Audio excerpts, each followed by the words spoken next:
Some news and notes to report out of the National Football League. Some stories breaking today.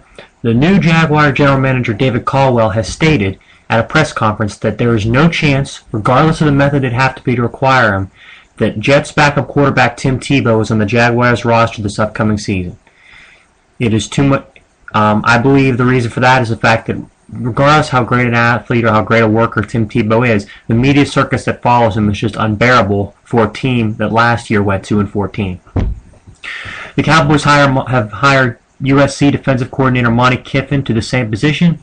He was the USC defensive coordinator the last 4 years and served under his son, head coach Lane Kiffin. Monte Kiffin is notorious for using the Tampa 2 style defense, and his 4-3 schemes should be interesting to see how Dallas handles them, considering that Dallas is a 3-4 style defense.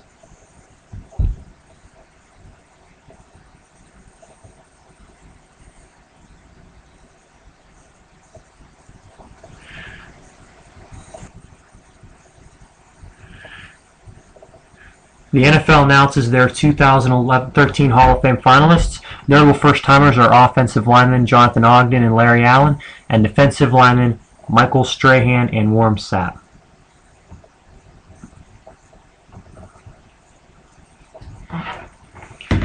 Maurice Jones-Drew, the running back for the Jacksonville Jaguars, has decided he's not going to hold out in 2013.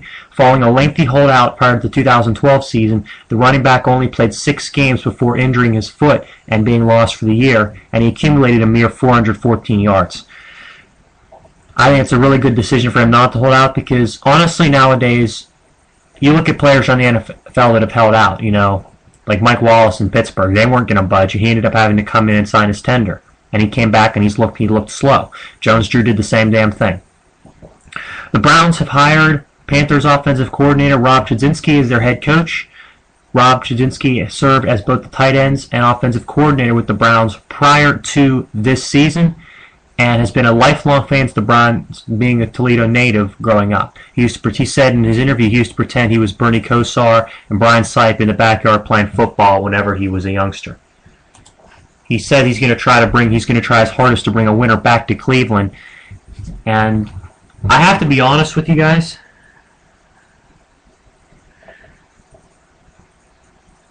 He's got a decent chance. Because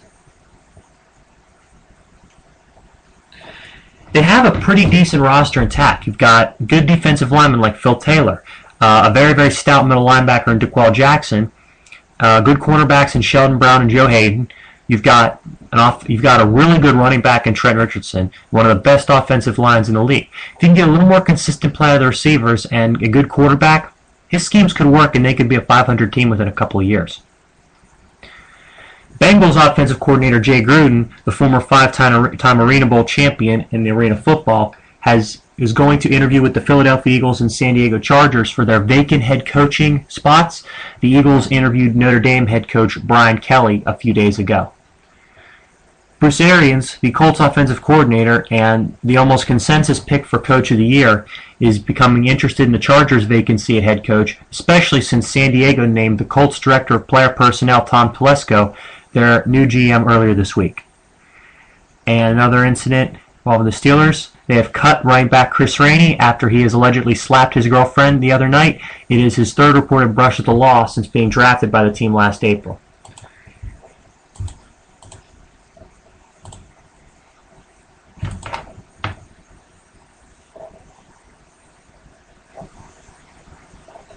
Now,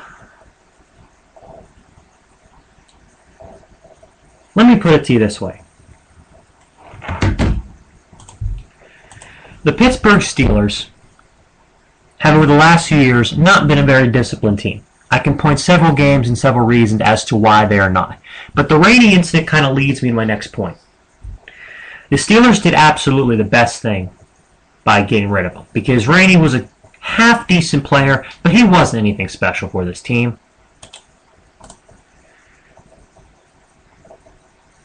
Here's what puzzles me. Art Rooney II, Pittsburgh Steelers president,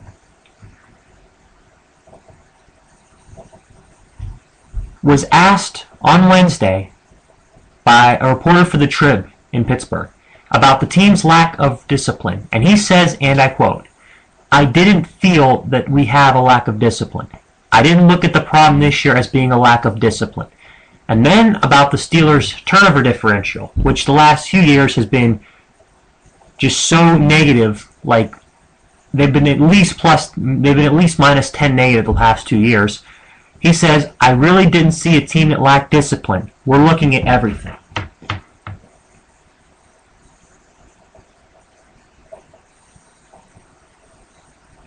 Now, let me put it to you this way. When you have a team that goes out and averages over almost 59 yards in penalties per game, which is good enough to be in the top 10 in the NFL in most penalty yardage, and that figure has steadily been increasing the past 4 or 5 years, a team that has shown that it can not only not hold on to the football, but also can't get it back from the other offense. And it's not just that it's a 1-2 time thing, but that it's happening consistently. I think there might be a little bit of a discipline problem there. I don't know. It certainly couldn't be the fact I noticed it being a fan. Maybe it's because I've watched the games and I can actually see the shit that's going on.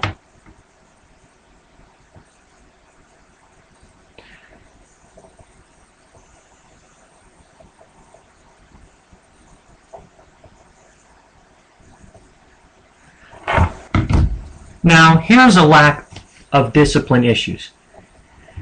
All right, here's a good list. Let's start with the San Diego Chargers game. Ben's first game back with injury. I went to that game. The Steelers were still in the locker room when the game started, and it showed, and the Chargers got up 27-3. You look at Antonio Brown. Great player. Great player. Can't hold on to the football. You have Mike Wallace saying that he often loses focus on the field. You've got Rashard Mendenhall, who basically called it a second bye week in the game, in one of the games where he wasn't supposed to play, and didn't even show up. You have Alameda Teamu, who caused hundreds of thousands of dollars in damage, and led police in a chase on South Side while drunk driving.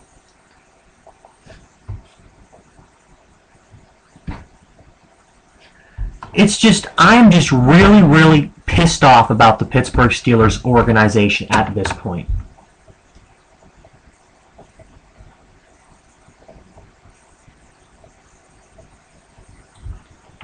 And here's why. Because a thought came to me in the back of my mind right before the Super Bowl we were about to play a few years ago against the Green Bay Packers. And it said to me, this will probably be the last chance the Steelers have with these guys to win a Super Bowl for a long time. And I was right. I was right when I thought that. I didn't say it, I didn't speak it, but I just felt, it's been the last time for a while we contend.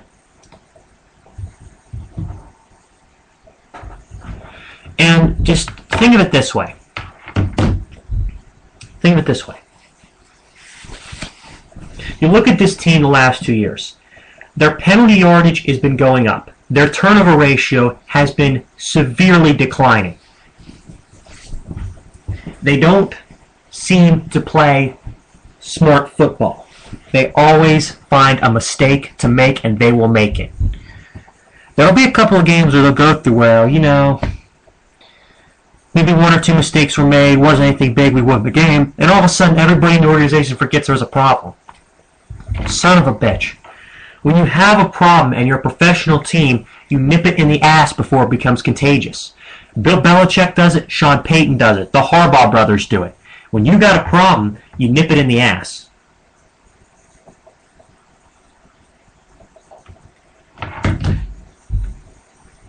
Because then it becomes a bigger problem than you can control. The Cleveland Brown game is the best example of that. All the penalties and all the turnovers.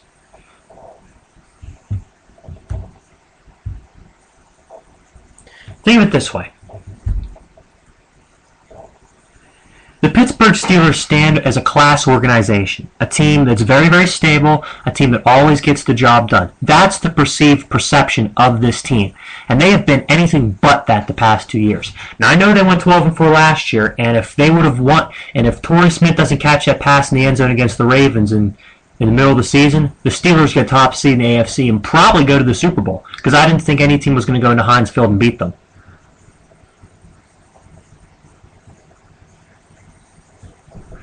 And they didn't. They go 12-4, get a wild card, and they lose in Denver. Why? They didn't play disciplined. You look at this whole season. Mark Madden called it on ESPN radio, on Pittsburgh radio, when he said this team would go 8-8. He was dead right. Now the Steelers are going to face a long offseason. You know, you got a lot of guys. The Steelers are very, very far over the cap, and they don't even have a lot of their guys on the roster. So they got to tweak some salaries and try to find a way to get into the cap and still bring some guys back. But honestly, a couple of these guys that have really been really good for us, that are really decent players, I'll be glad to see them go. Mike Wallace and Rashard Mendenhall, I'm so happy that I won't have to see you guys in Steelers uniforms next year, because you represent anything that is bad about this organization. You don't have focus, you don't do what you're supposed to do, you constantly find a way to screw it up, you guys don't really care about the locker room guys, you just care more or less about yourselves. Get on another team and become their problem.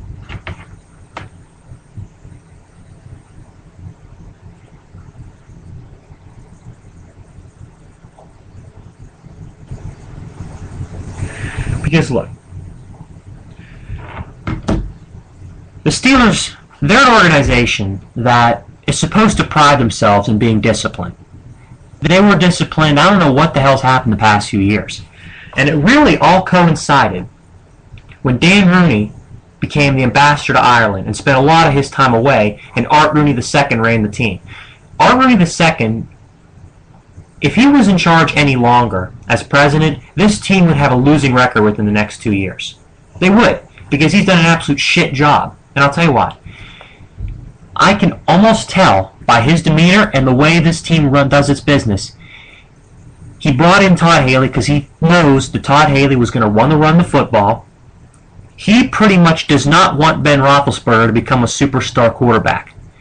I think at this point, because of the past problems that Ben's had, I think that he doesn't really want Ben to become a superstar quarterback because he doesn't want his ego to get in the way.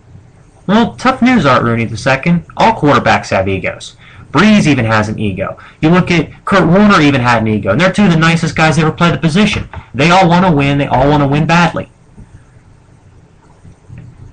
Here's what I would do if I was the Steelers organization. I'd put the ball in Ben's hands and say, hey, call the plays. You make the plays. Okay? You're the quarterback. We're paying you $100 million. We're not paying you $100 million to go out there and hand the ball off. We're paying you $100 million to win Super Bowls. Go do it.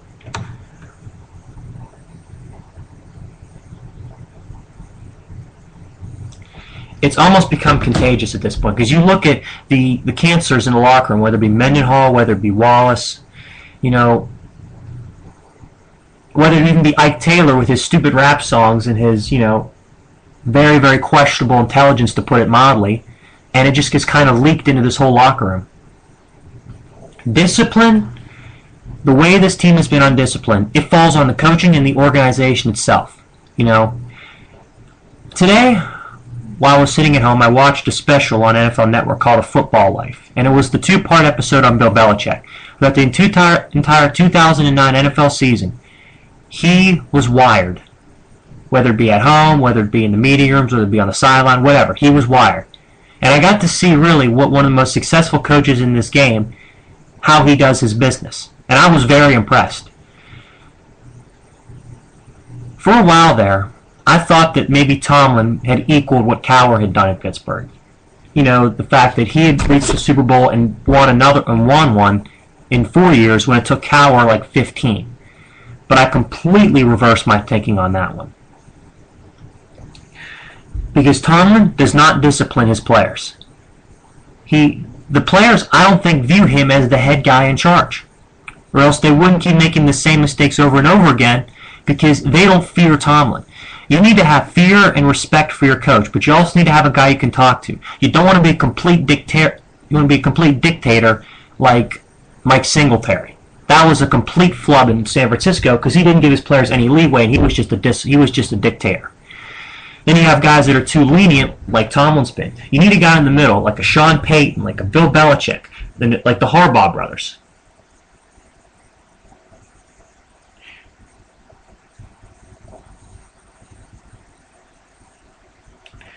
It's just to the point where I'm starting to question whether Tomlin's the right coach for this team.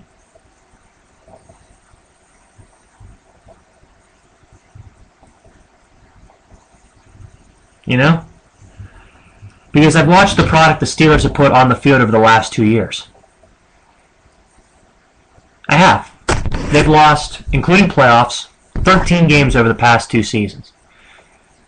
You can go through the list of teams that have beaten them, whether it was last year, whether it be the 2 losses to Baltimore, the loss in Houston, or the loss in San Francisco, or the game in the playoff game to Denver. We could have won all those games.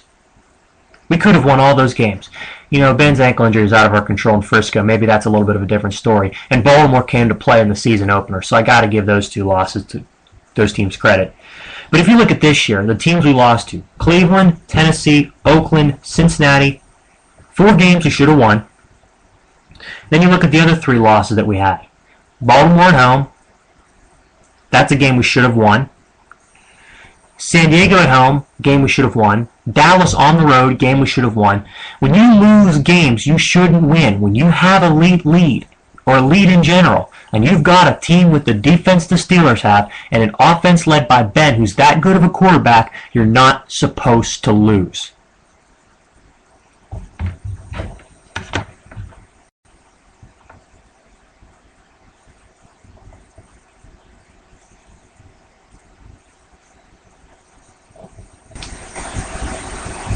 It's just become contagious with this whole team. I don't know what it is. I honestly don't know what it is. But it's been, you know, kind of a documented thing in the Tomlin era, is this team loses regular season games to teams they shouldn't. Bill Cowher had somewhat of a problem with that in the playoffs, but not so much in regular season. His teams usually always beat the teams they were supposed to beat. And if they had average years, they had average years because they had average teams. This Steeler team, based on roster talent, is one of the top 10 teams in this league. Sure, they didn't play like it this year. They played like a top 15, not even a top 15 team this year. All the stupid losses we have, we should have been in contention until the end of the season for the first overall seed in the AFC. And where are we now? Sitting at home on our asses while the other teams go ahead and play it out. Believe me, it's frustrating to watch. It really is. I mean, it's frustrating for all Steeler fans to watch. But, you know, pretty much everybody had a hand in why it got this bad. Ben Roethlisberger, the running backs, the receivers, the offensive line, the defense, the coaching. Everybody had a hand in why this team went 8-8.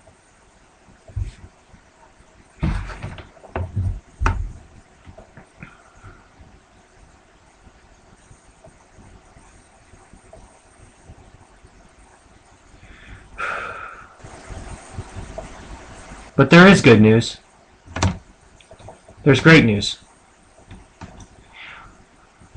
Dan Rooney is back from his stint, and he is no longer the ambassador to Ireland, meaning he can finally come back and focus on the Pittsburgh Steelers.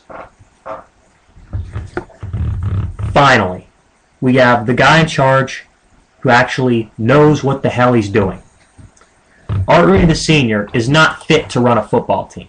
He's not. I can tell by his demeanor he doesn't want Ben to be a star quarterback, which I've already discussed. And the roster decision that they've made and the players that they've drafted over players they could have had has kind of been puzzling, you know. But I want to readdress the Tomlin era in terms of losing the teams that they shouldn't. And I'm going to go through all the games after he's coached.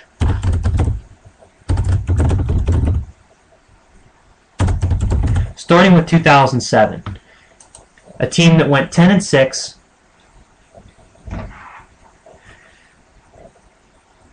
and lost in the first round of playoffs to the Jacksonville Jaguars, who actually had a very, very good team that year. They did. Let's look at the games they lost. They lost at Denver. Denver had a losing season. They lost to the Jets in New York. The Jets had a losing season. They lost at Baltimore when Baltimore had a backup quarterback in. They had a losing season. So there's 3 games. 2008.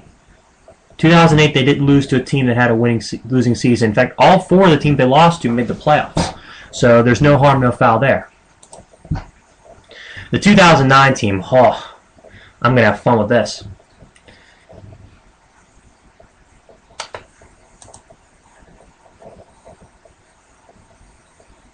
I mean, you start off with the Chicago Bears you lost to in week 2 when you had a 10-point lead on them. They finished 7-9.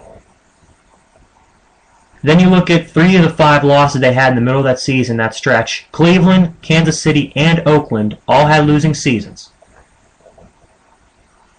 So you're at 7 now in 2 years.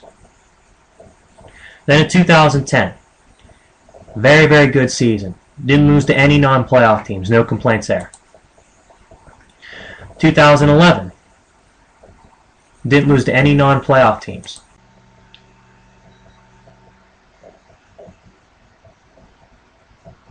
So we're at 7. Let's see. Oakland 8, Tennessee 9,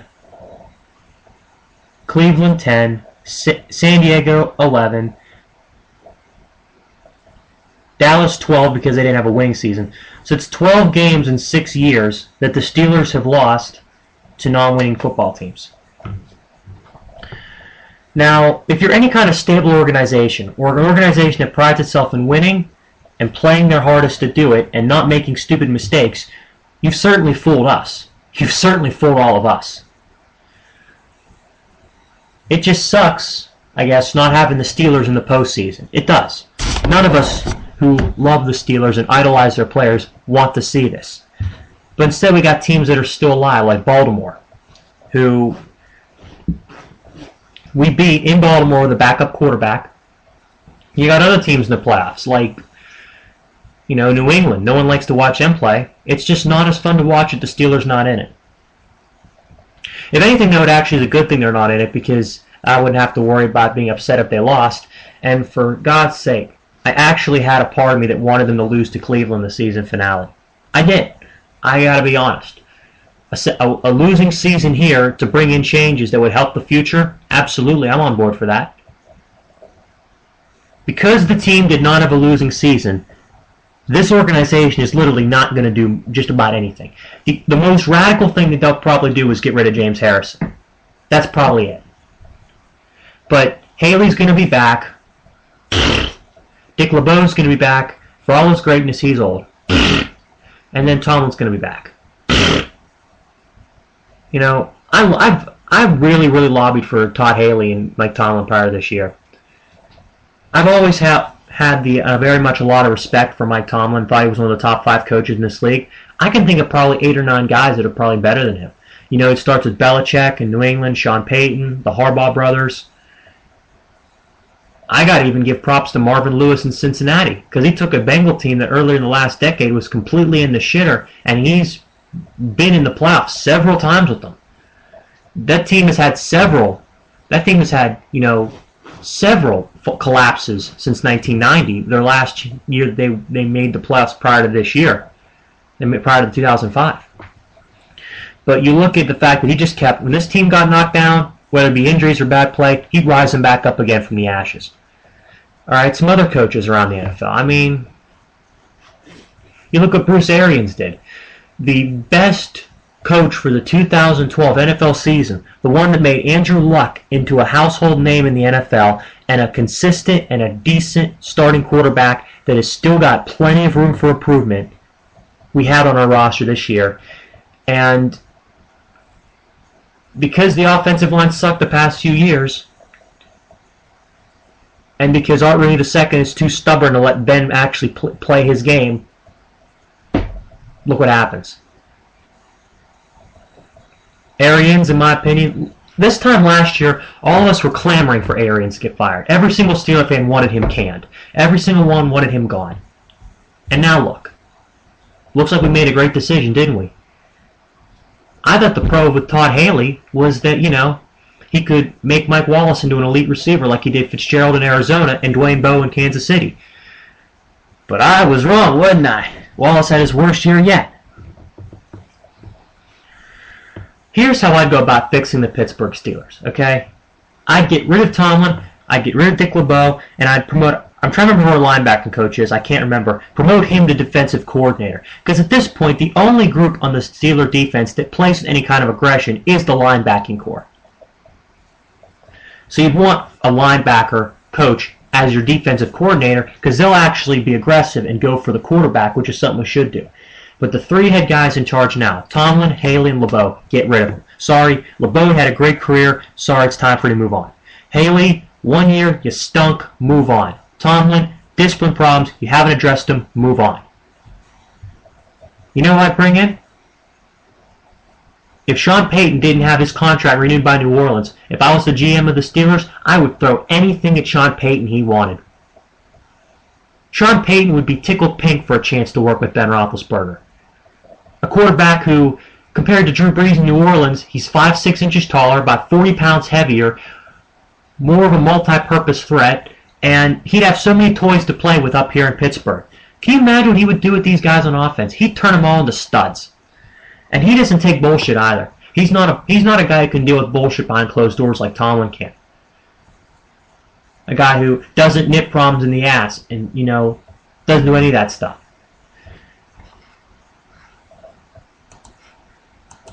Sean Payton would have been an absolute perfect coach for this team. But again, Art Rooney II's mental roadblock with not wanting to let Ben Roethlisberger become a superstar quarterback for reasons I have no idea why. Let's see what makes more sense here. This year, Mendenhall will be gone. So Dwyer and Redmond will be in the staff. If they don't get any other running backs, what makes more sense? Letting Ben be Ben and win games or putting the ball in Dwyer and Redmond's hands 40 times a game? I'm not saying 40 for each of them, but I'm saying 40 collectively. What makes more sense? I don't know. I actually did a little bit of digging on the Steelers under Tomlin. And the stats that I've dug up might actually surprise you guys. In the Tomlin era, when this team gets 100 yards rushing all time, 46-15, and a 75% winning percentage. When they fail to hit 100 yards at plateau, 22-21. When they hit 250 plus yards passing, means they got to be involved in shootouts and throw the ball, 23-15 for a 61% percentage.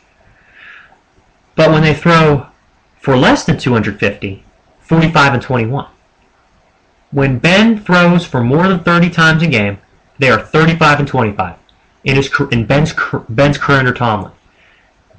When Ben throws less than 30 times, 28-6. When the offense scores 23 points or more, they win 52 out of 62 times. When they fail to do that, they lose 16 of 42 games. They win 16 of 42 games, my bad. When the defense gives up 20 or more points, 17-26. When they score, when they allow fewer than 20 points, 51-10. Let me tell you something about this Steelers team. I'm starting to see a way you formulate a roster and you formulate a game plan to win. And this works on anybody. For the first 3 quarters, you send your defense after the quarterback. They're going to get a couple big plays, but you got to live with that in today's NFL. And you do a 70-30 pass-run ratio. You have that defense and Bennett quarterback and those receivers, you should be able to get a 24-13 lead in a football game. At least. That's what the Niners used to do back in the 80s and early 90s when they were good, when Montana and Young. They'd throw to get the lead and they'd spread out a defense like the Patriots do nowadays. And then they'd run the ball in the fourth quarter to seal the win. It's not rocket science. It's not brain surgery. That's the game plan that with this roster you can do and you can work with. If we could get another half-decent running back to go with Dwyer and Redmond in the fourth quarter when the defense is gassed and they don't have their guys in the box because they feel they got to defend the pass, who's going to be there to stop those guys? Nobody. Nobody. It's a simple formula. 70-30 pass run first 3 quarters, get a 24-13 lead, maybe score another touchdown and maybe give up a touchdown in the fourth quarter. But you still win 31-20. It works every time. Every time. Just takes this organization. Hopefully it doesn't take them too long to notice it. But anyways, that's it for me now. Hope you guys enjoy the divisional playoff games between Seattle, Atlanta, San Francisco, Green Bay, Denver, Baltimore, New England, and Houston. Hope you enjoy them. I'll be back on Monday to break down everything that happened. Be sure to also check out our CCAC South Campus radio page, which I'm also following on this site for all my shows there. Peace out, everybody.